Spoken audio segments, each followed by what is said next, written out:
বর্তমানে পর্দার নায়ক নায়িকারা অভিনয়ে কম ব্যস্ত থাকলেও আদৌতে ব্যস্ততা কিন্তু কমেনি। তাদের ব্যস্ততার জায়গায় নতুন সংযোজন শোরুম উদ্বোধন, যাকে অনেকেই এখন ঠাট্টার ছলে বলেন ফিতা কাটা। আর এই ফিতা কেটেই যেন নিজেদের টিকিয়ে রেখেছেন অনেক তারকা। আর এই নিয়ে অনেক ভক্তরা যেমন হতাশ, তেমনি অনেকে করছেন ঠাট্টাও। তাতে কোন তারকার বা কি আসে যায়? অভিনয়ের নাম ডাক তৈরি করে সবাই যেন ফিতা কাটা তারকা হয়ে উঠেছেন। অভিনয়কে এক প্রকার বন্দি করে কে কার থেকে বেশি ফিতা কাটবেন সেই প্রতিযোগিতায় চলে অনেক অভিনেতা অভিনেত্রীর মাঝে। আর এর বিস্তারিত জানাচ্ছেন পাভেল আলফি। সুন্দর শোরুম হোক, আমি যেতে পারি কিংবা আমার কলিগরা যাক। বেশ কয়েক বছর ধরেই বাংলাদেশে জমে উঠেছে তারকাদের দিয়ে ফিতা কাটার উৎসব, অর্থাৎ শোরুম উদ্বোধন।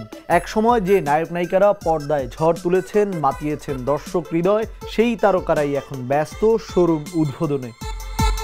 তারকা মানেই দূরাকাশের তারার মতো, চাইলেও যাওয়া যায় না কাছে, ছোঁয়া যায় না তাদের। দর্শক মনে কৌতূহল বাড়ে, তারাও কি আমাদের মতো সব করে নাকি তারা একটু ভিন্ন? একটা সময় বড় পর্দায় তাদের অভিনয় দেখে এমনটাই ভাবতো দর্শকরা, কিন্তু এখন চিত্রপট সম্পূর্ণ ভিন্ন। এখন চাইলেই যে কোনো জায়গায় নিয়ে তাদের দিয়ে করানো যায় নিজের দোকান উদ্বোধন।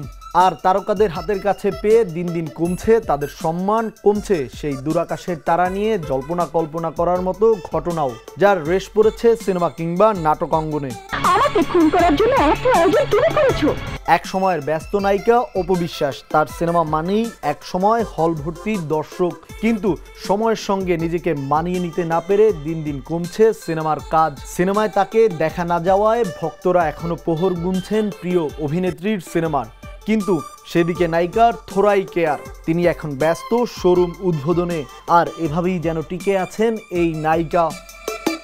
আরেকদিকে অপু বিশ্বাসের চেয়ে ফিতা কাটায় নিজেকে কোনোভাবেই পিছিয়ে রাখতে রাজি নন বুবলি। তিনিও থাকছেন ফিতা কাটায় ব্যস্ত।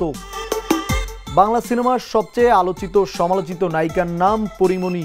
গ্ল্যামার, নাচ, অভিনয় কোনোটিতেই কমতি ছিল না এই অভিনেত্রীর। তবে নিজের বিতর্কিত জীবনের জন্য সিনেমার চেয়ে বাস্তব জীবন নিয়ে বেশি আলোচনায় থাকেন তিনি, যার সুযোগে তাকে দিয়ে বিভিন্ন প্রতিষ্ঠানের গ্র্যান্ড ওপেনিংয়ের নামে ফিতা কাটিয়ে নিচ্ছেন অনেকেই, যেটিকে এখন প্রধান আয়ের উৎস বানিয়ে ফেলেছেন এই অভিনেত্রী। কিছুদিন পরপরই দেখা যায় কোনো না কোনো গ্র্যান্ড ওপেনিংয়ে।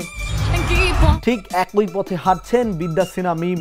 এক সময় মিমকে নিয়ে অনেকেই স্বপ্ন দেখতে শুরু করেছিলেন গ্ল্যামার, ডান্স, অভিনয়ের ফুল প্যাকেজের নায়িকার অভাব পূরণ করবেন তিনি। তাকেও আগের মতো সিনেমায় দেখা যায় না, তবে দেখা যায় বিভিন্ন দোকানের ফিতা কাটতে।